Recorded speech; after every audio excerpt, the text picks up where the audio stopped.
En Acción de Gracias, mi hermana presentó a su nuevo novio, y por alguna razón, todos seguían mirándome fijamente. Cuando él preguntó qué hago para trabajar, mi madre me interrumpió: no nos avergüences. Todos se rieron. Mi hermana añadió: quizás miente esta vez, para no sonar tan patética. Yo solo sonreí. Hasta que sus caras se pusieron pálidas.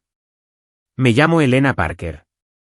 Tengo 29 años y vivo sola en un apartamento diminuto en el lado este de Portland, Oregón. Después de un año completo de silencio, finalmente volví a entrar en la casa de mis padres para el Día de Acción de Gracias, diciéndome a mí misma que estaba lista. Lista para enfrentar cualquier incomodidad que me esperara. Pero en el momento en que entré, toda la habitación cambió. Se suponía que el Día de Acción de Gracias debía sentirse cálido y familiar. Sin embargo, todos los ojos en la mesa me seguían como si hubiera interrumpido algo sagrado. Mi hermana Camila estaba de pie junto a su nuevo novio, aferrada a su brazo como si necesitara que todos vieran que había ganado alguna competencia tácita. Él sonrió cortésmente y preguntó qué hacía yo para trabajar, y apenas pude pronunciar una sola sílaba antes de que mi madre me interrumpiera con un agudo: no nos avergüences. La mesa estalló en carcajadas. Camila se inclinó con una sonrisa dulce y petulante y añadió: quizás miente esta vez para no sonar tan patética. No discutí. Solo sonreí suave, tranquila. El tipo de sonrisa que hizo que algunas personas parpadearan confundidas porque no tenían idea de que yo ya no era la Elena que recordaban. La que podían callar con risas. Y antes de que vayamos más lejos, ¿desde dónde estás viendo esto y qué hora es allí? Me encantaría saber hasta dónde está viajando esta historia. Creciendo, no me tomó mucho tiempo entender mi lugar en la jerarquía de la familia Parker. Incluso de niñas pequeñas, Camila era la que todos admiraban. Sonrisa brillante, rizos perfectos, el tipo de niña que a los adultos les encantaba presumir. Ella era la niña de oro, el centro de cada cámara, cada historia, cada anuncio orgulloso en la iglesia o la escuela. Mientras tanto, yo era tranquila. Amaba los libros, pasaba las tardes dibujando en el rincón de mi habitación y prefería escuchar a la gente en lugar de hablar sobre ellos. Para algunos padres, eso podría haber sido entrañable. Para los míos, era un defecto, algo que les hacía disculparse con los ojos cuando los amigos preguntaban: ¿y esta es su otra hija? Me llamaban tímida, torpe, un poco rara, como si esas etiquetas explicaran por qué rara vez presumían de mí como lo hacían de Camila. Vivíamos en Lake Oswego, uno de esos suburbios inmaculados a las afueras de Portland donde el césped está perfectamente cortado. Los niños van a la práctica de fútbol con camisetas a juego y las familias compiten silenciosa pero intensamente sobre quién se ve más perfecto desde el exterior. En un lugar así, la imagen lo era todo. Mis padres eran expertos en curarla. Camila encajaba en la imagen maravillosamente. Extrovertida, burbujeante, siempre lista para posar. Yo, por otro lado, no lo hacía. Y en Lake Oswego, no encajar en la imagen tenía un precio. Mis logros, mis premios de arte, mis ensayos elogiados por los maestros, mi asistencia perfecta nunca llegaban al refrigerador familiar. Si traía a casa una calificación de A, mi padre decía: bien, pero tu hermana obtuvo una A más el año pasado. Si Camila traía a casa una B, mis padres vitoreaban como si hubiera salvado el mundo. El mensaje era claro. Su logro más pequeño era una victoria. Mi mayor logro era simplemente esperado o, peor aún, pasaba desapercibido. Para la escuela secundaria, la comparación se volvió tan constante que aprendí a encogerme para hacer las cosas más fáciles. Cuando los parientes visitaban durante las vacaciones, Camila realizaba sus habituales espectáculos de talentos, cantando, bailando, haciendo reír a todos, y yo me sentaba tranquilamente en las escaleras, viéndola brillar. Si una tía preguntaba en qué estaba interesada, mamá respondía por mí: oh, a ella le gustan sus cosas raras de dibujo. Incluso su tono hacía que la habitación se riera entre dientes.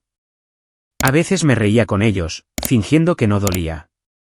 Pero cada broma tallaba algo en mí, algo que tardaría años en deshacerse. La escuela preparatoria empeoró todo. Camila floreció socialmente, porristas, cortes de bienvenida, chicos haciendo fila por su atención.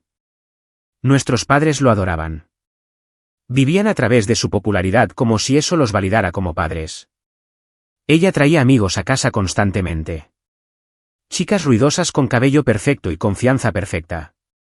El tipo de chicas que pasaban junto a mí como si yo fuera la planta de la casa en la esquina.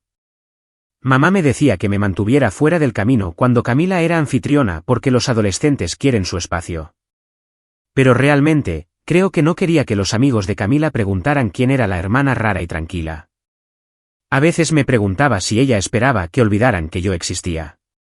La parte extraña es que no odiaba a Camila. Ella no era abiertamente cruel durante esos años.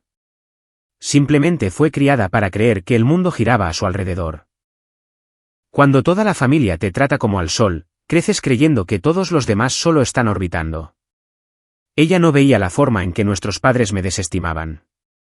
¿Por qué lo haría? Nadie le enseñó nunca a mirar. En lugar de luchar por atención, encontré consuelo en las artes. Me sentaba bajo el arce en nuestro patio trasero con mi cuaderno de bocetos, dibujando todo lo que tenía sentido para mí cuando la casa no lo tenía. La acera tranquila, el gato del vecino, las formas de las nubes, incluso la pintura descascarada en nuestra cerca trasera. Dibujaba para sentir que importaba en algún lugar, incluso si ese lugar era solo papel en blanco. Pero el favoritismo tiene una forma de hacer eco a través de los años. En 10º grado, cuando gané un concurso regional de arte, recuerdo llegar a casa con el certificado temblando en mi mano. De hecho ensayé lo que le diría a mamá, lo orgullosa que estaría. Como tal vez esta vez ella querría poner mi trabajo en el refrigerador junto a todas las fotos de Camila. Pero en cambio, papá apenas levantó la vista de su computadora portátil y dijo, el arte es lindo, cariño, pero no va a pagar las facturas. Mamá ni siquiera pidió verlo. El certificado se quedó en el mostrador de la cocina hasta que se manchó con café y finalmente fue tirado a la basura. Ese fue el momento en que dejé de intentar impresionarlos. A partir de entonces, cada éxito se sintió privado. No porque quisiera que lo fuera, sino porque compartirlo siempre terminaba de la misma manera, minimizado, burlado o ignorado. Cada pequeño error, sin embargo, era amplificado. Si olvidaba vaciar el lavavajillas, mamá suspiraba dramáticamente y decía, Camila nunca haría eso. Si llegaba a casa un minuto tarde, papá me sermoneaba sobre la responsabilidad. A pesar de que Camila regularmente se quedaba fuera hasta la medianoche sin consecuencias. Lenta e inconscientemente, me volví invisible.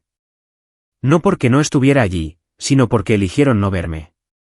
Me acostumbré a caminar detrás de Camila en las fotos familiares, a que me pidieran tomar las fotos en lugar de estar en ellas, a existir en las esquinas de las habitaciones en lugar del centro.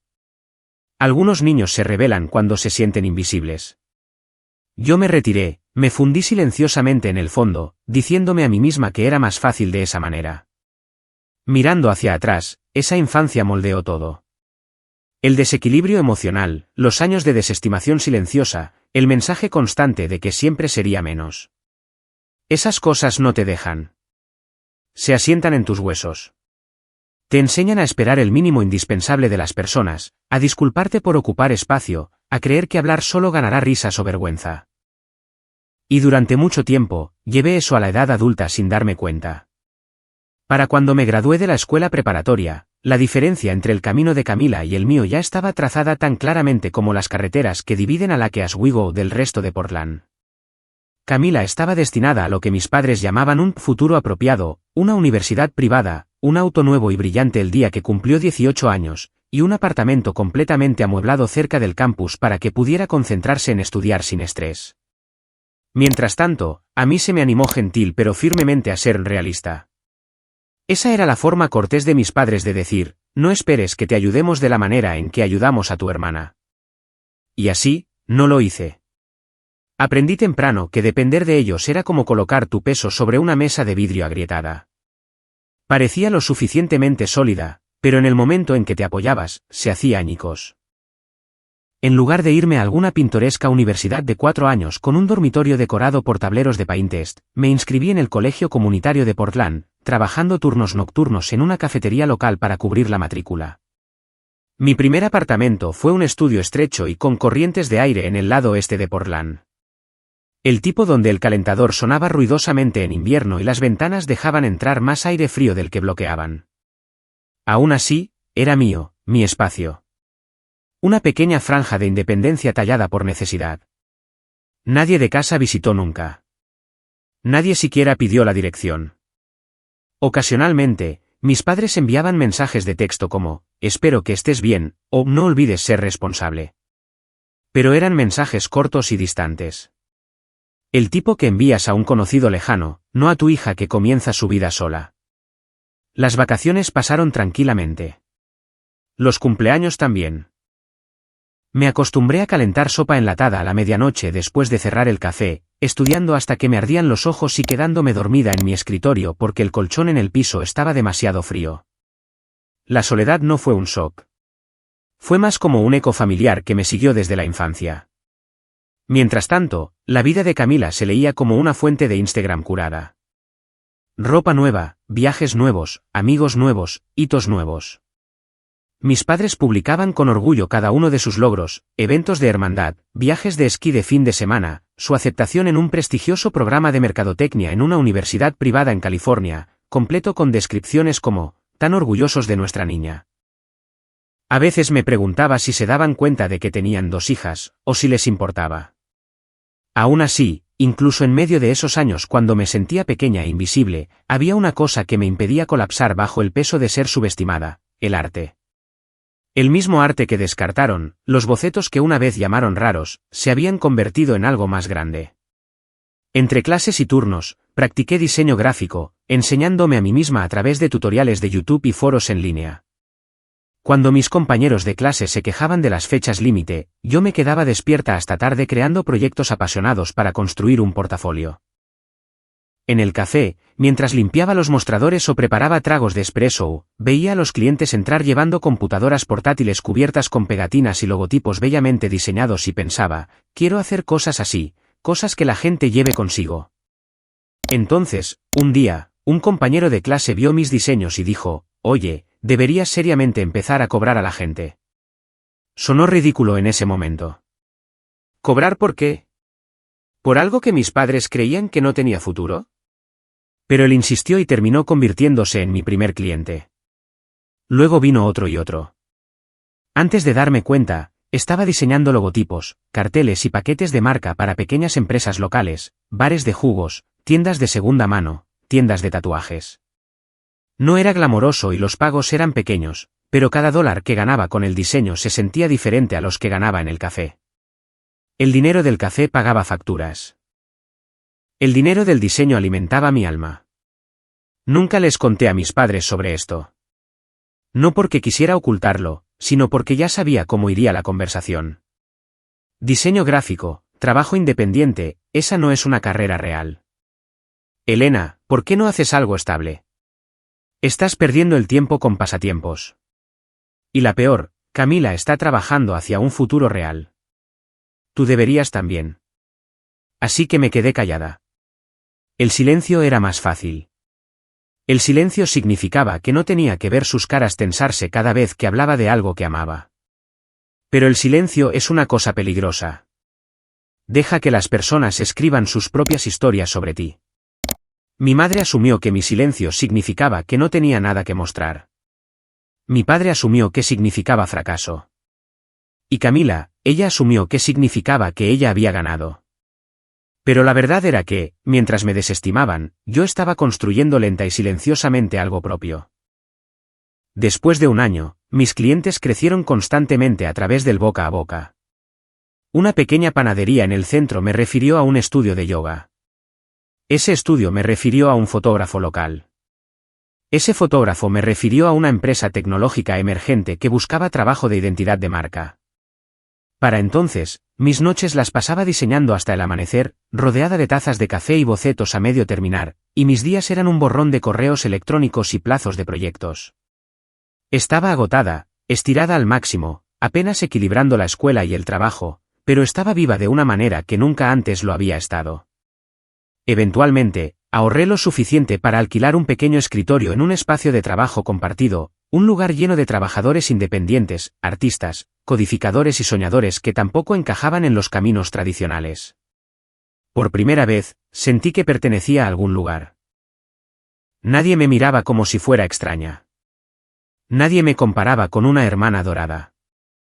Solo veían el trabajo y lo respetaban. Comencé a llamar a mi trabajo independiente un estudio, aunque solo era un escritorio alquilado y una computadora portátil con pantalla agrietada, porque llamarlo así me hacía sentir que algún día podría volverse real. Parker Studio, escribí en la parte superior de mis facturas. Parker Studio en el sitio web del portafolio que construí yo misma.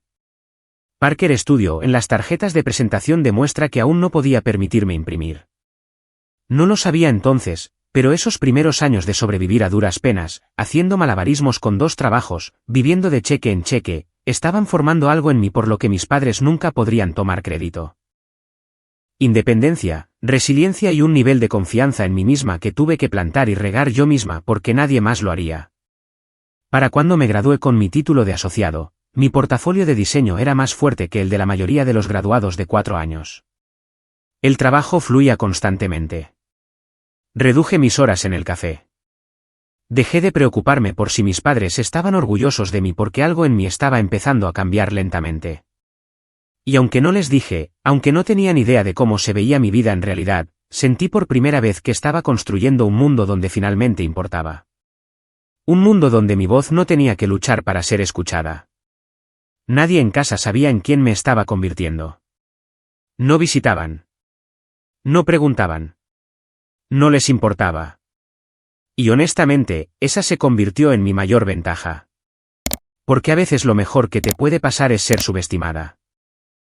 Y no tenía idea entonces de cuán útil se volvería esa invisibilidad más tarde en Acción de Gracias cuando me miraran como si fuera la misma chica tranquila y patética que recordaban. No tenían idea de que ya no vivía en las sombras. Simplemente aún no habían visto la luz.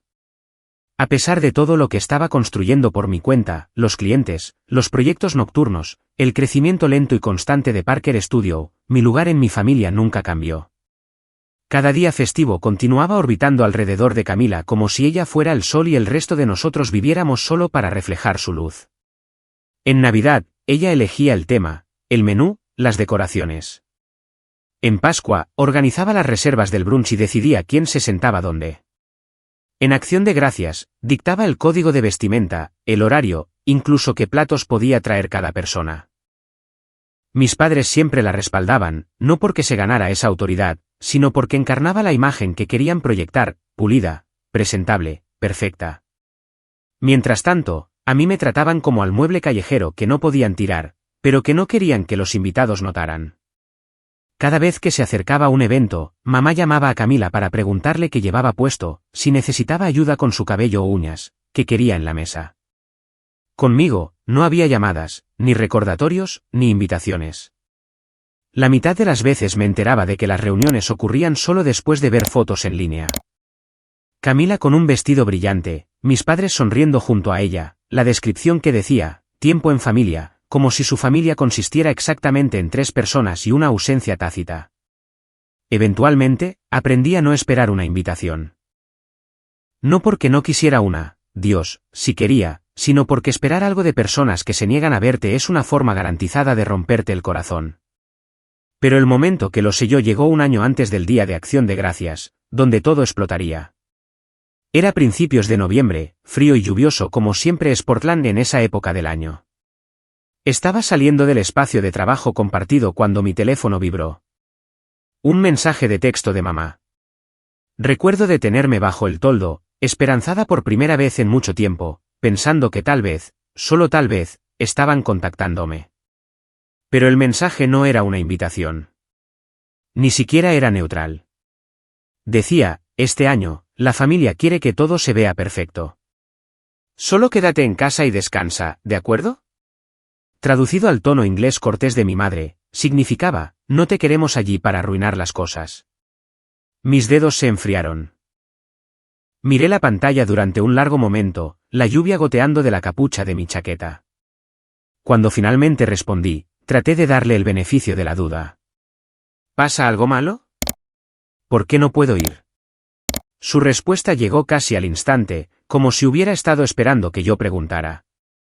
Te vistes demasiado informal. Hablas torpemente. Nos avergüenzas. ¡Ey! Era una verdad limpia, afilada e inevitable entregada en unas pocas líneas de texto.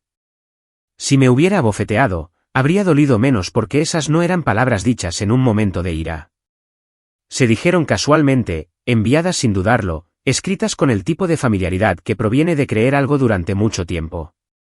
No discutí. No llamé. No lloré. No envié un párrafo largo defendiéndome. Simplemente tomé una captura de pantalla, mis manos temblando lo suficiente como para desenfocar los bordes, y la guardé en una carpeta en mi teléfono. No por despecho, no con la intención de usarla algún día como evidencia, sino porque necesitaba un recordatorio.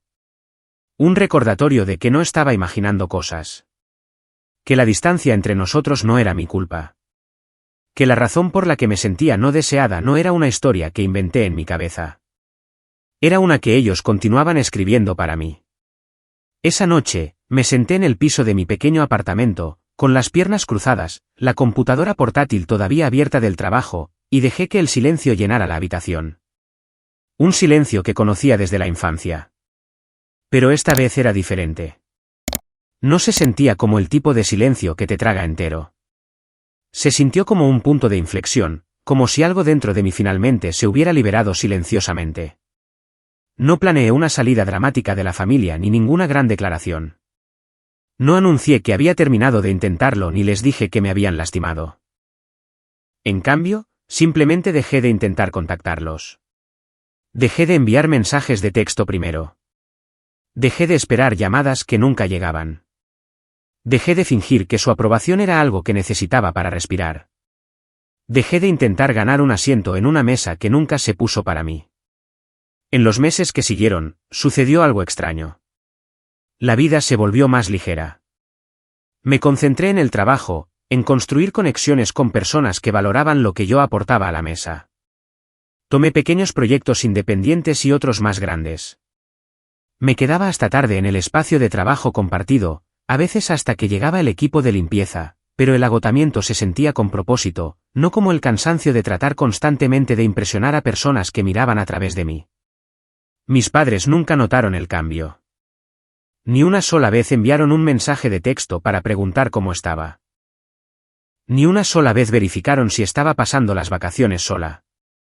Pero Camila, ella publicó fotos de otro día de Acción de Gracias perfecto, rodeada de amigos, mis padres sonriendo en el fondo, mi ausencia ni siquiera reconocida. Ese fue el año en que me di cuenta de algo fundamental. Es completamente posible ser parte de una familia y aún así sentirse completamente solo. Y la soledad nacida del abandono corta más profundo que la soledad nacida de la solitud. Porque la solitud al menos te da espacio para crecer. El abandono solo te da pruebas de que algunas personas nunca te elegirán, incluso si se supone que deben hacerlo. Pero no sabía entonces que su desprecio, esos pequeños cortes acumulados a lo largo de los años, en realidad me estaba cincelando en alguien más fuerte, alguien más afilado, alguien que algún día entraría en su cena de Acción de Gracias y sonreiría ante su crueldad porque finalmente sabía en quién se había convertido sin ellos. El año en que silenciosamente me aislé de mi familia fue el mismo año en que mi vida finalmente comenzó a expandirse de maneras que nunca podría haber predicho. Sucedió lentamente, casi invisiblemente, como la forma en que el amanecer se arrastra por una habitación antes de que notes que el sol ha salido.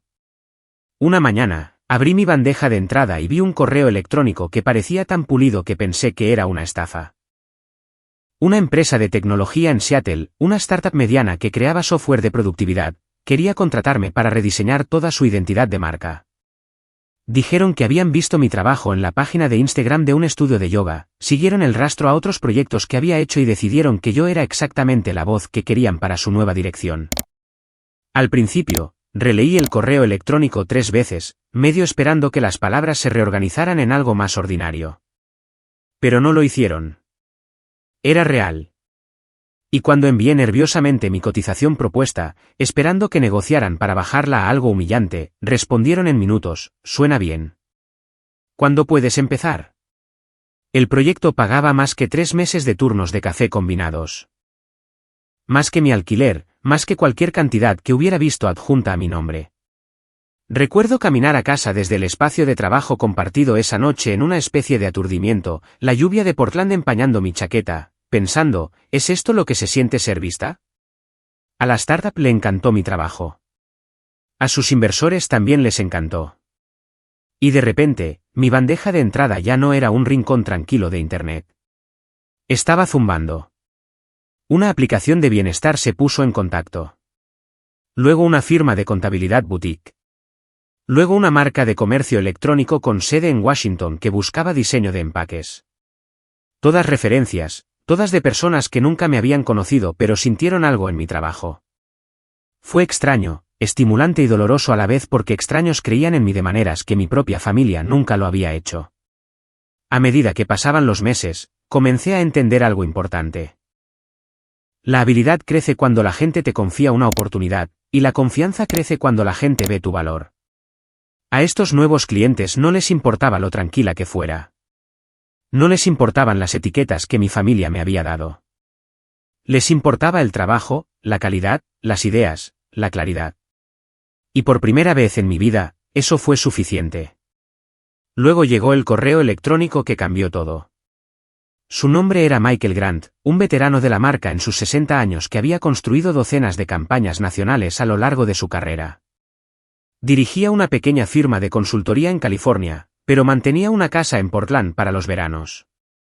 De alguna manera, a través de la enredada red de presentaciones de Silicon Valley, uno de sus socios había visto mi cambio de marca de Seattle y se lo había reenviado. Me invitó a tomar un café solo para hablar de negocios. Me presenté aterrorizada, esperando que me dijeran todo lo que había hecho mal.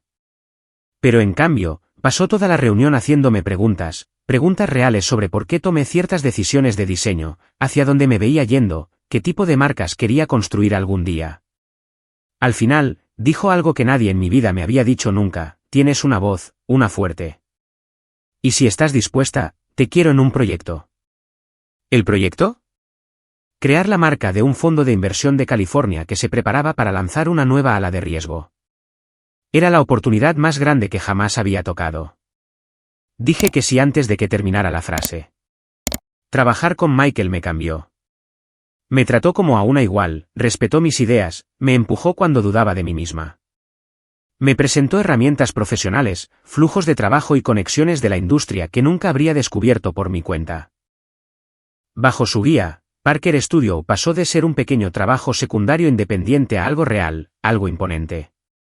Compré una computadora portátil nueva, actualicé mi software y cambié mi viejo escritorio destartalado en el espacio de trabajo compartido por una mesa de esquina bañada por la cálida luz de la tarde.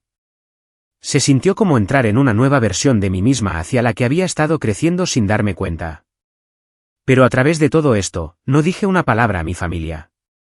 No porque quisiera ocultar mi éxito, sino porque nunca habían preguntado.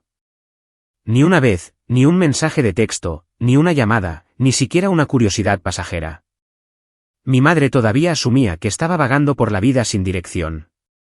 Mi padre todavía creía que me estaba encontrando a mí misma, que era su forma cortés de decir que pensaba que estaba fracasando. Camila, por supuesto, presumía ante todos que me apoyaba financieramente, que yo dependía de su generosidad, que ella era la hermana estable mientras que yo era la que siempre luchaba. Y la dejé porque corregirla requeriría admitir que todavía me importaba cómo me veían.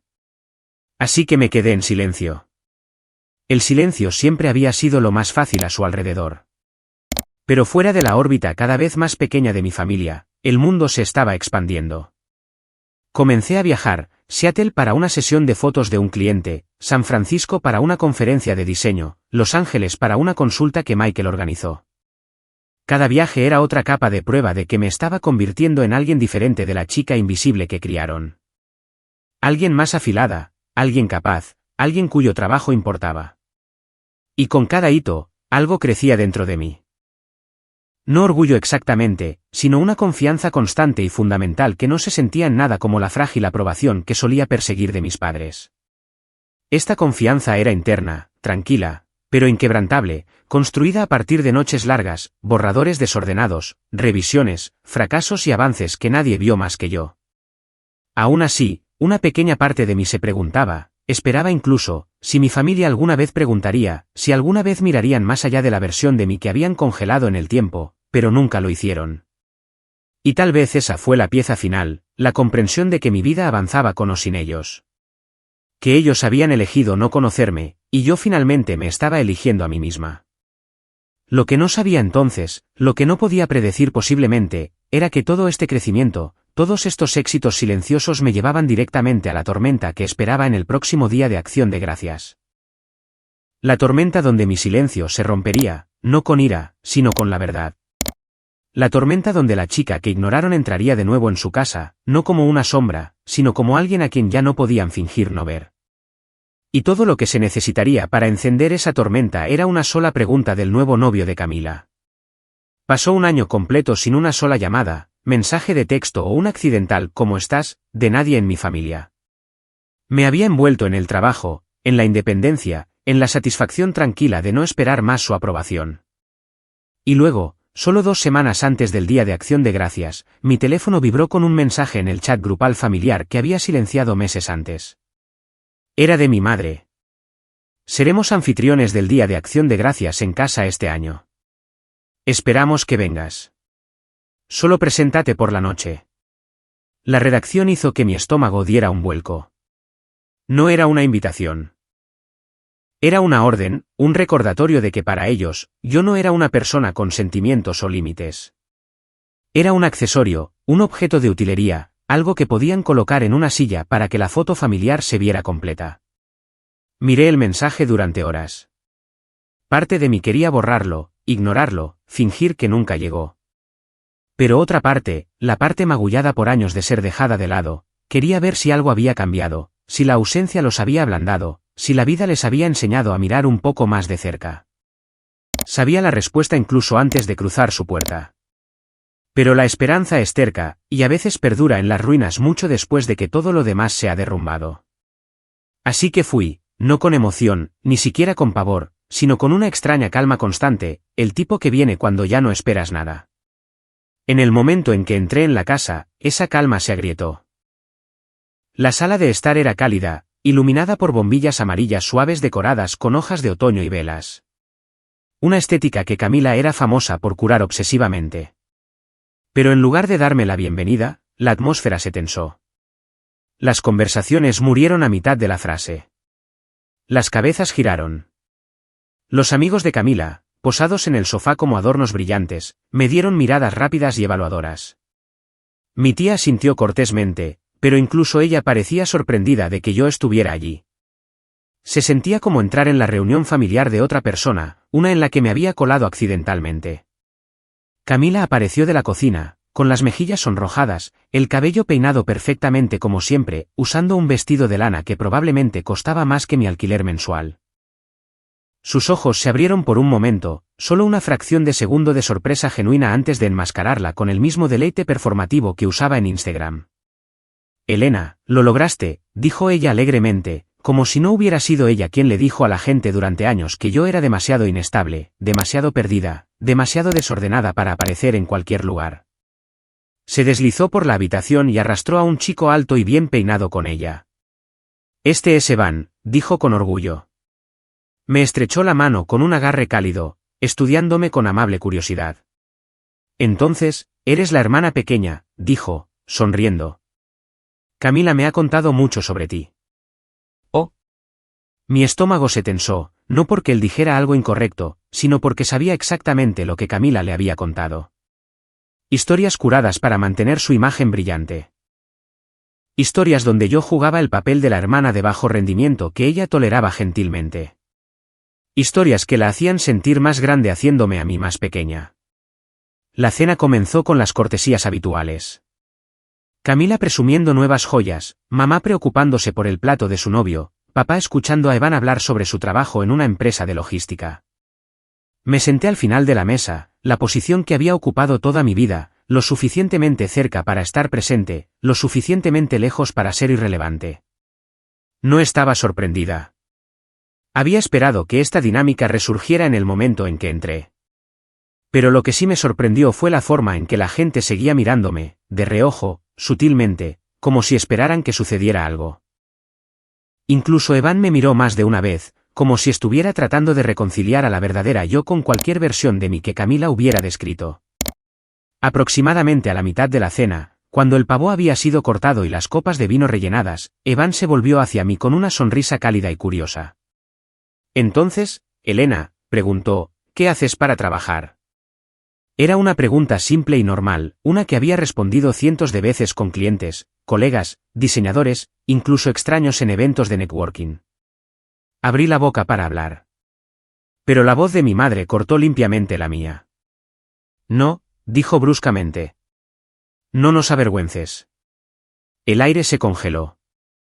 Evan parpadeó, confundido, y luego, como si se hubiera dado una señal, toda la mesa estalló en carcajadas. Mi padre le sonrió a Camila. Mi tía se cubrió la boca para sofocar una risita. Incluso los amigos de Camila intervinieron, sus ojos brillando con la cruel diversión que la gente siente cuando cree haber encontrado un blanco fácil. Camila se inclinó, descansando la barbilla en su mano, ampliando la sonrisa petulante. Vamos, Elena, dijo lo suficientemente alto para que toda la mesa la escuchara. Solo inventa algo este año, ya sabes, para no sonar tan patética. La última vez que le dijiste a alguien que eras una diseñadora independiente, pensaron que querías decir que hacías pegatinas en tu habitación. Otra ronda de risas estalló. Nadie preguntó si lo que ella decía era cierto.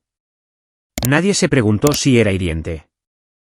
Nadie consideró, ni por un momento, que yo podría estar sentada allí absorbiendo cada palabra. Por un momento, la vieja versión de mí, la chica condicionada a encogerse en silencio, a fingir que las bromas no dolían, a tragar la humillación como medicina, casi resurgió.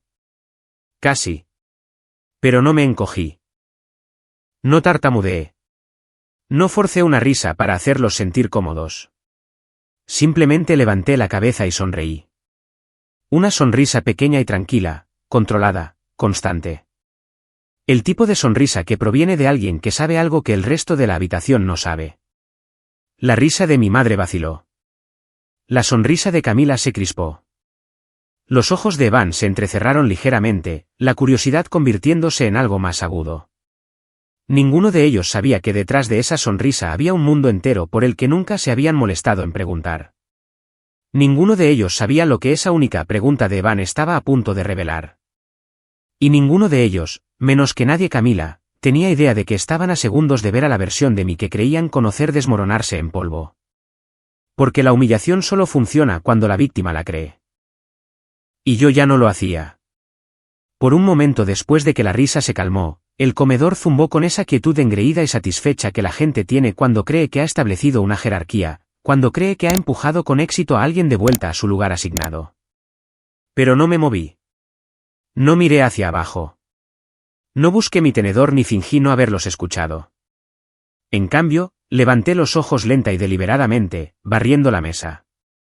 Mi voz, cuando finalmente llegó, fue asombrosamente tranquila.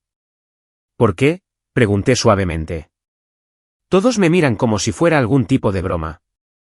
La pregunta debería haber sido inofensiva, casi inocente, pero de alguna manera cortó a través de la habitación con una agudeza que ninguno de ellos esperaba. Mi madre se puso rígida. Mi tía miró su plato. Algunos de los amigos de Camila se movieron inquietos. Y luego mi padre, que apenas me había mirado desde que llegué, se aclaró la garganta y habló con el tono de alguien que explica algo obvio a un niño. Bueno, comenzó. Camila le dijo a Evan que nunca has hecho nada con tu vida. Hizo un gesto vago como si saludara a toda mi existencia. Y tu madre podría haber mencionado que dependes de la asistencia estatal para sobrevivir. Así que... Se encogió de hombros. La gente hace suposiciones. Suposiciones. La palabra aterrizó como un martillo sordo contra mis costillas. No eran suposiciones. Eran mentiras. Viejas mentiras. Mentiras convenientes. Mentiras formadas cuidadosamente para mantener la narrativa. Preferían a Camila como la hija exitosa, a mí como la lamentable.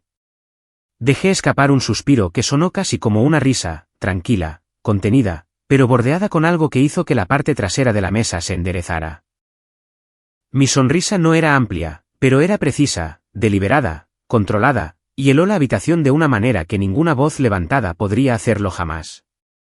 Incluso la expresión de Evan cambió mientras me miraba, ya no confundido o divertido, sino atento. Alerta. Camila parpadeó hacia mí, su confianza vacilando. ¿Qué?, espetó, pero salió más débil de lo que pretendía. No te estás molestando, ¿verdad? Como si estar molesta fuera un comportamiento vergonzoso reservado para personas en el fondo de la escalera familiar. Como si esperara que me encogiera en mi asiento y fingiera que nada dolía. Pero no lo hice.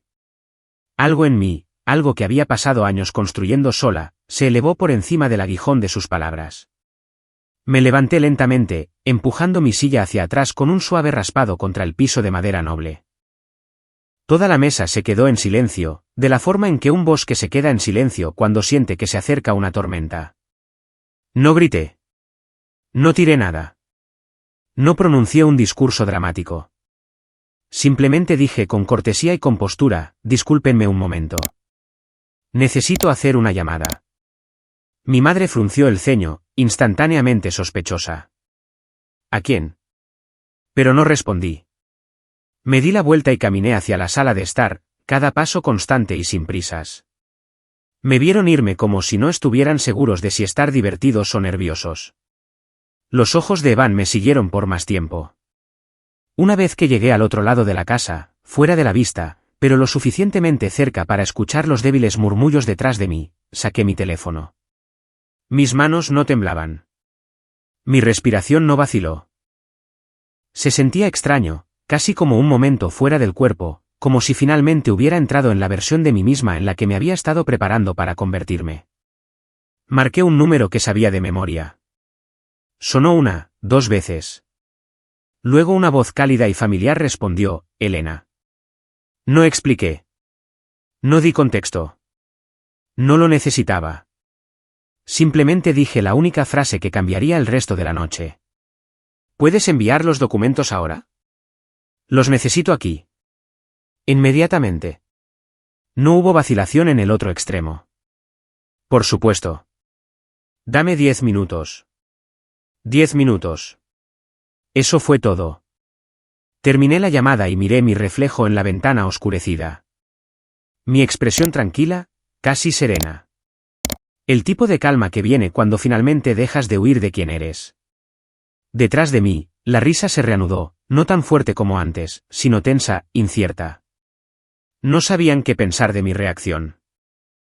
La voz de Camila se elevó ligeramente, riendo demasiado fuerte, esforzándose demasiado. Ella está siendo dramática, dijo, su tono vacilando. Siempre hace esto. Volverá y fingirá que no pasó nada. Pero no sonaba convencida. No esta vez. Caminé de regreso hacia el comedor y me detuve en la entrada, con las manos sueltas a los costados. Nadie habló. Nadie sabía qué esperar de mí ya. Y por primera vez en mi vida, eso funcionó a mi favor. Me senté tan tranquilamente como me había levantado. Sin discurso, sin advertencia, solo silencio, constante, pesado, cargado. Un silencio que no provenía del miedo. Un silencio que provenía del poder porque en el fondo ellos también podían sentirlo. Algo había cambiado. Algo irreversible. Algo que ya no podían ahuyentar con risas. Y en cuestión de minutos, cuando sonara el timbre, cuando llegaran los documentos, cada uno de ellos entendería exactamente lo que significaba ese cambio. Apenas había regresado a mi asiento cuando la habitación cambió de nuevo. No ruidosamente, no dramáticamente, sino con la débil e incómoda tensión de personas que sienten un cambio que aún no pueden nombrar. Los tenedores tintinearon suavemente contra los platos. Alguien se aclaró la garganta. Camila se rió demasiado fuerte de algo que nadie dijo. Mi madre se preocupó con las servilletas como si enderezar el lino pudiera enderezar la atmósfera. Todos esperaban que me rompiera, esperando que me plegara en la versión pequeña y tranquila de mí misma a la que estaban acostumbrados a controlar. Pero no hablé. No me disculpé. Simplemente me senté allí tranquila, compuesta, sin inmutarme, y eso más que nada los inquietó. Pasaron 10 minutos en un silencio lento y estirado. 10 minutos que se sintieron como una cuenta regresiva que solo yo sabía que estaba sucediendo.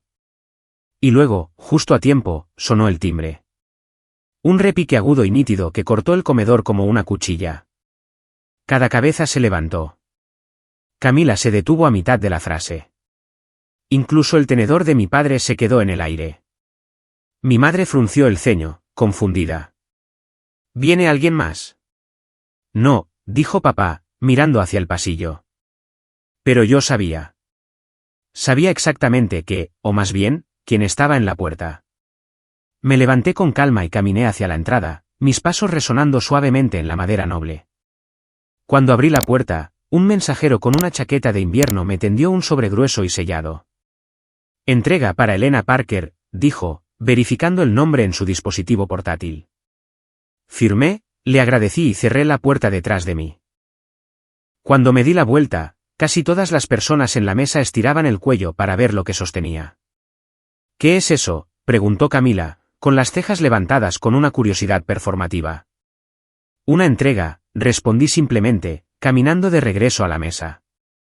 Dejé el sobre en el centro de la mesa. Mi nombre, Elena Parker, estaba impreso en el frente en negrita negra. La habitación se quedó completamente en silencio, el tipo de silencio que espesa el aire. Los tenedores bajaron. Las conversaciones murieron. Incluso la rejilla de calefacción pareció callarse. Podía sentir todos sus ojos sobre mí, abiertos, vigilantes, esperando. El novio de Camila, Evan, se reclinó en su silla, estudiándome como si finalmente se diera cuenta de que le habían dado una versión incompleta de quién era yo. Camila, mientras tanto, parecía irritada, como si mi apertura de un sobre fuera algún tipo de truco para llamar la atención. Deslicé mi dedo debajo del sello y lo abrí limpiamente. Dentro había una pila de documentos, cuidadosamente sujetos, impresos profesionalmente, inconfundiblemente importantes. Los coloqué sobre la mesa y los extendí uno por uno, como si pusiera cartas en un juego que no sabían que estaban jugando. La primera página era el contrato, un acuerdo de varias páginas de la empresa de tecnología de Seattle, el proyecto completo de rediseño de marca con mi nombre firmado en la parte inferior. La cantidad impresa en la parte superior de la sección de facturas, $280.000. No teórico, no proyectado, ya pagado.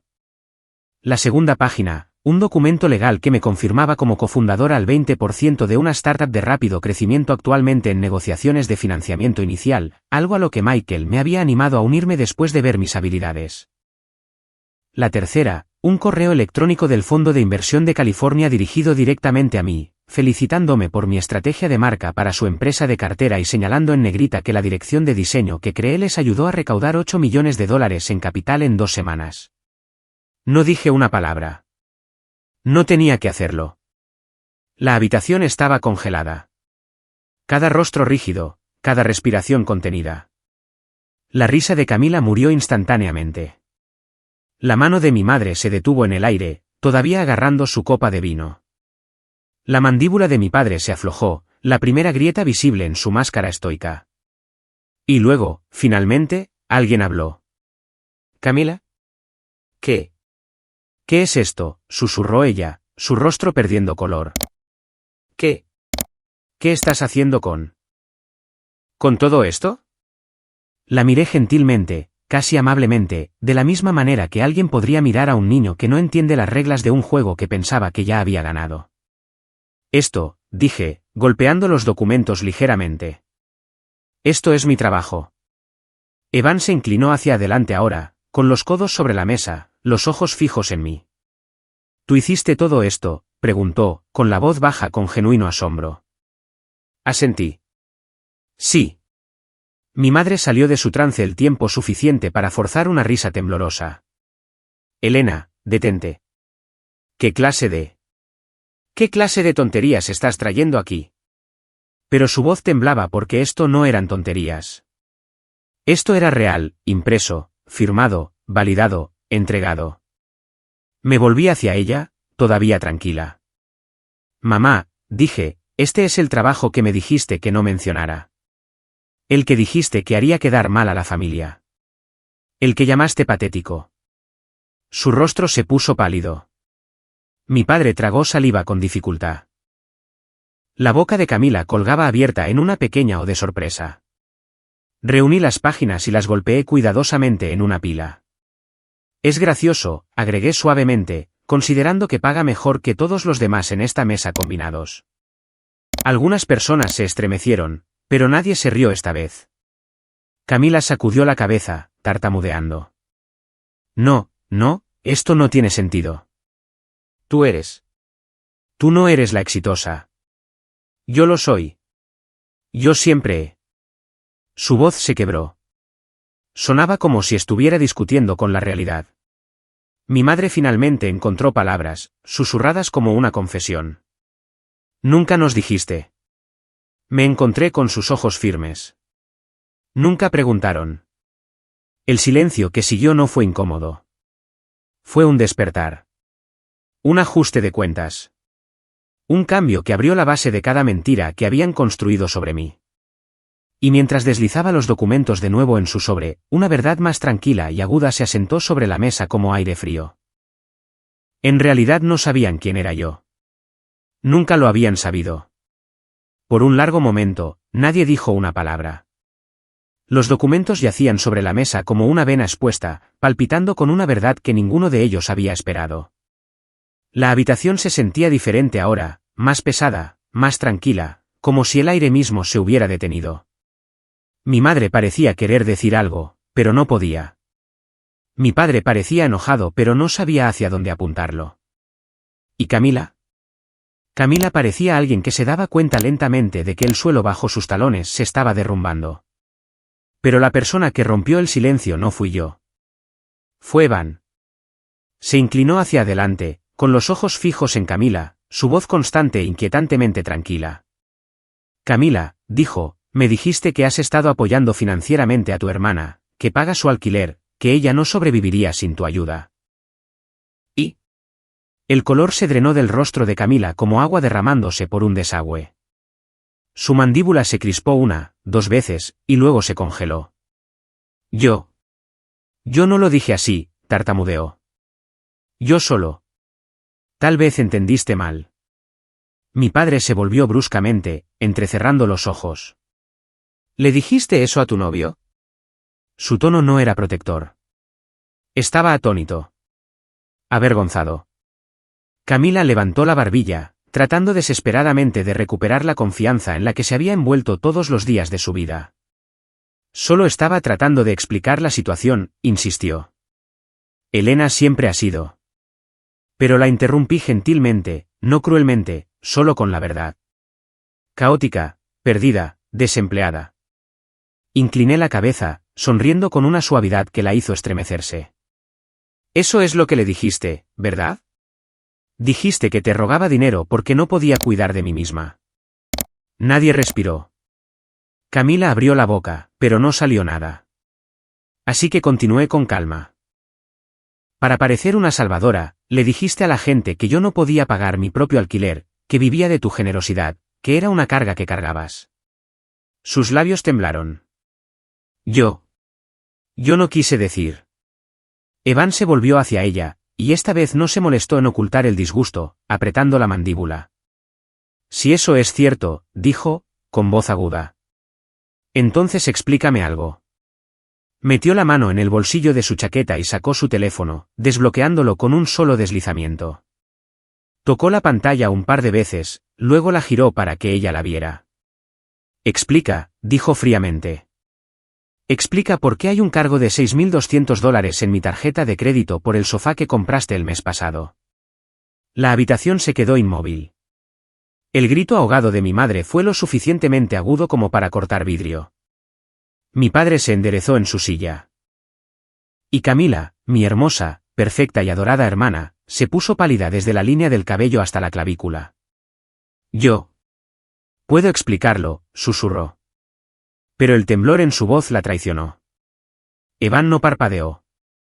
Explica por qué me dijiste que tu familia estaba luchando financieramente, que estabas cubriendo los gastos de Elena, que necesitabas comprar un sofá nuevo porque tu hermana seguía arruinando el viejo. Mi madre parecía horrorizada. ¿Dijiste qué? Iba a devolverlo, lloró Camila, su voz rompiéndose como pintura bajo el calor. ¿Estaba solo? Las cosas se pusieron apretadas y yo. No, interrumpió Evan. Su tono no se elevó, pero golpeó más fuerte que un grito. No ibas a devolverlo. Nunca planeaste hacerlo. Mentiste. Mentiste sobre estar en quiebra. Mentiste sobre apoyar a tu hermana. Mentiste sobre... chilló Camila, empujando su silla hacia atrás. Solo para. Pero Evan no lo hizo. Se levantó lentamente, abotonándose la chaqueta como si se preparara para irse. ¿Sabes qué es lo gracioso?, dijo en voz baja. De hecho pensé que tu familia estaba luchando. Pensé que eras la única que daba un paso al frente. Sentí pena por ti. Me miró y sus ojos se suavizaron ligeramente. Pero ahora lo veo claramente. No estabas apoyando a nadie. Me estabas usando. La respiración de Camila se entrecortó. Evan, por favor. Él levantó una mano, deteniéndola. Y honestamente, dijo, su voz profundizándose con finalidad. La única persona en toda esta casa que parece tener alguna integridad es Elena. La frase se estrelló en el comedor como un golpe físico. Mi madre se estremeció. Mi padre apartó la mirada. Las rodillas de Camila se doblaron y se agarró del borde de la mesa. No hagas esto, suplicó. No aquí. No frente a ellos. ¿Frente a quién?, espetó Evan. Tu audiencia. Hizo un gesto alrededor de la mesa. Porque eso es todo lo que esto es para ti, un escenario. Mi madre, desesperada por recuperar el control de la narrativa, de repente encontró su voz. Evan, cariño, dijo, forzando una sonrisa que no llegó a sus ojos. No dejes que Elena tergiverse esto. Ella siempre ha estado celosa. Me volví hacia ella, todavía tranquila. Mamá, dije suavemente. No tergiversé nada. Ni siquiera dije nada.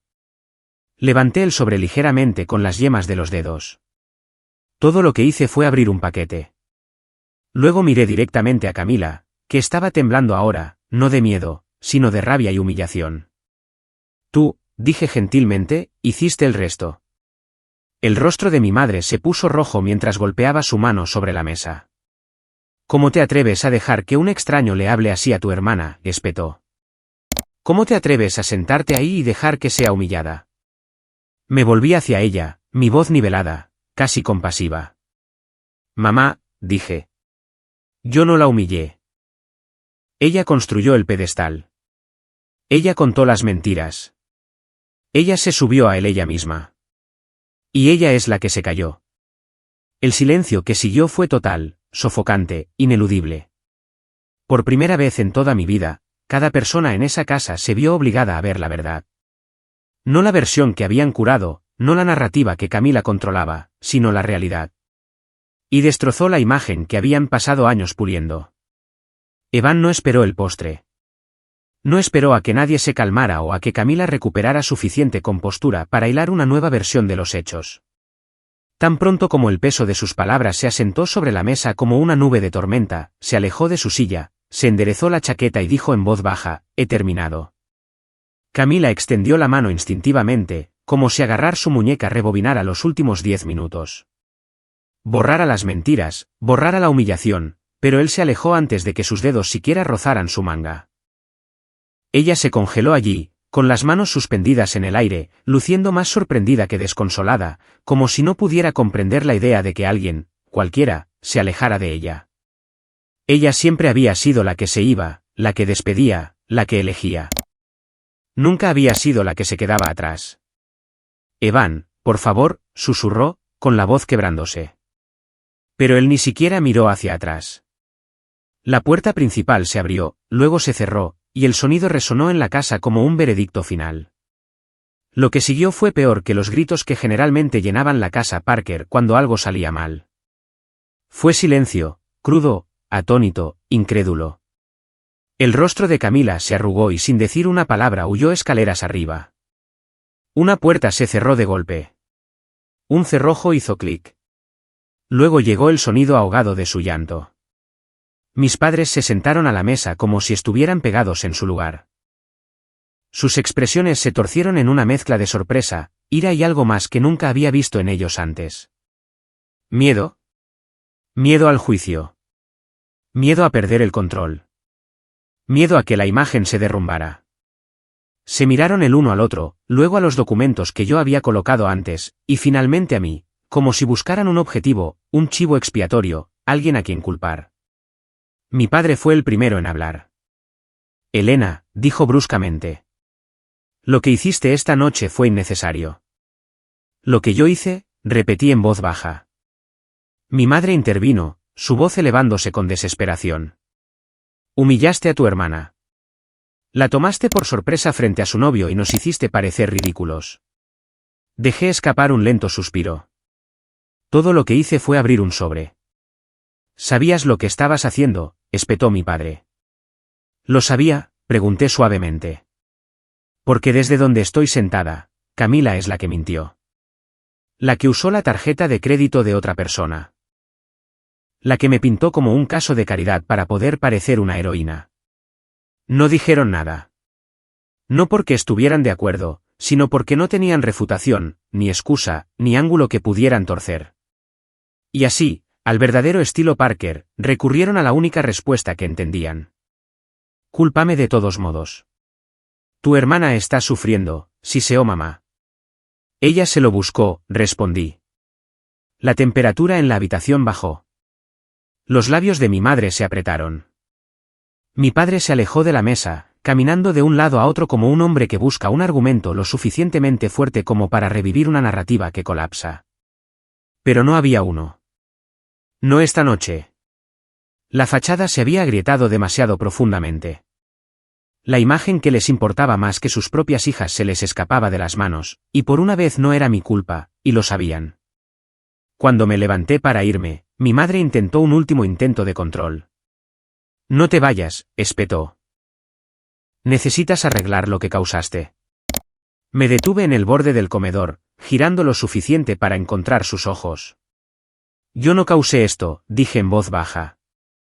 Ustedes lo hicieron al elegir mentiras sobre la verdad e imagen sobre integridad. Ella abrió la boca para discutir, pero no salió ningún sonido. No quedaba nada que decir. Salí de la casa Parker esa noche sintiéndome más libre que triste. No porque las consecuencias no importaran, sino porque por primera vez, la verdad era más fuerte que sus voces. Pero las consecuencias tienen una forma de extenderse. Y el colapso de la familia Parker solo estaba comenzando. Una semana después, estaba en mi espacio de trabajo compartido, bebiendo café tibio mientras editaba una propuesta, cuando mi teléfono vibró con un mensaje de una amiga que trabajaba en recursos humanos en la misma empresa que Camila. ¿Te enteraste? Camila fue despedida. Mis dedos se detuvieron sobre el teclado. ¿Por qué? Mal uso de fondos de la empresa. Cargos de tarjetas corporativas marcados. Alguien rastreó fugas de gastos hasta ella. No eran cosas pequeñas. Oh. $6.200 por un sofá aparentemente fue solo el comienzo. Tal vez debería haber sentido algo. Shock, simpatía, ira. Pero todo lo que sentí fue una extraña y tranquila resignación. Esto no fue venganza. Esto no fue karma poniéndose al día dramáticamente. Esto fue simplemente la verdad haciendo lo que la verdad siempre hace. Eventualmente, sale a la superficie. Más tarde esa tarde, llegó otro mensaje. Esta vez de un número desconocido. Mamá, luego papá, luego mamá otra vez. Llamadas, llamadas perdidas, correos de voz, más llamadas. No escuché. No respondí porque finalmente me di cuenta de algo que cambió mi vida. Cada vez que levantaba el teléfono antes, era por esperanza. Esperanza de que se disculparan. Esperanza de que finalmente me vieran. Esperanza de que me trataran como familia. Pero la esperanza puede ser una prisión. Y yo me había escapado. Así que dejé que el teléfono sonara y sonara y sonara hasta que eventualmente se detuvo. En los días posteriores al Día de Acción de Gracias, después de que las llamadas se detuvieron y el polvo se asentó, la vida en Portland avanzó suavemente. La lluvia regresó, constante y familiar, lavando los últimos rastros del otoño de las aceras. Me lancé al trabajo no para distraerme, sino porque finalmente se sentía como en casa. Parker Studio no solo creció. Floreció. Los proyectos se multiplicaron. Las referencias llegaron a raudales. El espacio de trabajo compartido que una vez traté como un refugio prestado de repente se sintió demasiado pequeño para todo lo que sucedía en mi carrera. Los clientes querían reuniones. Los equipos querían sesiones de estrategia. Los inversores querían consultas. Una mañana, mientras revisaba borradores para la campaña navideña de una startup, recibí un correo electrónico que leí 3 veces antes de que asimilara. Una invitación para hablar en una importante conferencia de diseño de la costa oeste. Yo, la chica a la que mi familia una vez descartó como torpe, desenfocada, vergonzosa. Cuando subí a ese escenario semanas después, rodeada de luces, micrófonos y cientos de asistentes en la audiencia, no pensé en mi familia. Pensé en la versión de 18 años de mí misma, encorvada en un apartamento estudio helado, dibujando en la oscuridad con dedos entumecidos y esperanza obstinada. Pensé en la chica que siguió adelante incluso cuando nadie creía en ella. Y mientras hablaba sobre identidad visual, narración de marca y construcción de carreras de diseño sin privilegios tradicionales, sentí algo que nunca antes había sentido. Orgullo completo y sin filtros. Con el dinero que había ahorrado para mis proyectos, finalmente hice algo que una vez pensé imposible. Compré una pequeña casa cerca de Forest Park, escondida entre altos árboles de hoja perenne y senderos suaves cubiertos de musgo. Un lugar tranquilo, un lugar con luz solar a través de las ventanas y suficiente espacio para un estudio real, un lugar que mi familia una vez insistió en que nunca podría permitirme. Llevé las llaves a mi nueva sala de estar una fresca mañana de diciembre, dejé mis maletas y me quedé en la quietud vacía. Sin voces diciéndome que era descuidada. Sin ojos buscando errores. Sin expectativas. Solo paz, suave y simple y completamente mía. En esa quietud, mi teléfono vibró en el mostrador. Un mensaje de texto de papá, luego otro de mamá. Ven a casa para Navidad. Necesitamos hablar. Las palabras colgaron en el aire como un eco familiar. Uno al que ya no le debía mi corazón. Miré la pantalla, no con ira, sino con una extraña ternura. No se habían disculpado. No habían reconocido nada. Simplemente querían la versión de mí que podían controlar. La yo que se mantenía pequeña para que su mundo se sintiera grande. Dejé el teléfono y dejé escapar un suave suspiro. Sin resentimiento, sin anhelo, solo claridad. La familia, me susurré a mí misma, nunca te hace rogar por respeto. Y por primera vez, no fui. No hice una maleta, no ensayé explicaciones ni me preparé para la decepción. En cambio, hice un plan diferente. Un plan que se sentía más como Navidad que cualquier cosa que el hogar Parker me hubiera ofrecido en años. En Nochebuena, con Portland cubierta de suave niebla invernal, convertí mi pequeña casa de Forest Park en algo lo suficientemente cálido como para derretir incluso la noche más fría de diciembre. Luces de cadena envueltas alrededor de la barandilla. Canela cocinando a fuego lento en la estufa. Llené la sala de estar con mantas y almohadas, encendí velas en cada superficie y envolví pequeños regalos con pliegues cuidadosos. Pero no fue para una reunión familiar perfecta. Fue para personas que realmente necesitaban calidez. A través de un refugio local con el que había sido voluntaria hace años, organicé un pequeño evento navideño para mujeres y adolescentes que experimentaban la falta de vivienda, personas cuyas familias también las habían abandonado, de maneras más silenciosas y duras. Les compré abrigos, guantes, diarios, suministros de arte, tarjetas de regalo. Pedí comida de un restaurante local, llené la casa con comida y abrí mi puerta a extraños que merecían sentirse vistos. La sala de estar se llenó de risas, lágrimas suaves, historias de dificultades y supervivencia. Una joven me mostró su cuaderno de bocetos, dibujos crudos y emocionales que me recordaron dolorosamente a mi yo más joven. Me arrodillé a su lado, le entregué un nuevo juego de lápices y le susurré, tu arte importa. Sigue adelante. El mundo necesita tu voz. Ella me rodeó con sus brazos y en ese momento, rodeada de personas que conocían el dolor de no ser vistos, me sentí más en casa de lo que nunca lo había estado en la casa de mis padres. La noche brillaba con algo real. No perfección, no imagen, no actuación, sino humanidad. Humanidad cálida, imperfecta y sanadora. Cuando el último invitado se fue, cuando se apagaron las velas, cuando regresó la tranquilidad suave, supe que había construido algo que mi familia nunca me dio. Una vida arraigada en la compasión, el propósito y el respeto propio. Más tarde esa noche, finalmente levanté mi teléfono. Había más mensajes de mis padres. Algunos largos y emocionales, algunos enojados. Ninguno de ellos decía la única cosa que necesitaba. Lo sentimos. Así que no respondí. No por despecho, sino porque había superado la etapa de perseguir el amor de personas que no sabían cómo darlo. Salí con una taza de té, el aire frío nítido contra mis mejillas, el bosque tranquilo bajo un fino velo de invierno. Sobre mí, el cielo brillaba débilmente con estrellas. Y por primera vez en mi vida, me sentí completa. Ya no era la sombra junto a Camila. Ya no era la broma en la mesa de acción de gracias. Ya no era la vergüenza familiar. Solo Elena Parker, artista, fundadora, propietaria, humana, suficiente, más que suficiente. Si alguna vez has sido pasado por alto por tu propia familia, tratado como menos o te han dicho que no eras suficiente, recuerda esto: tu valor no se define por quien no lo ve.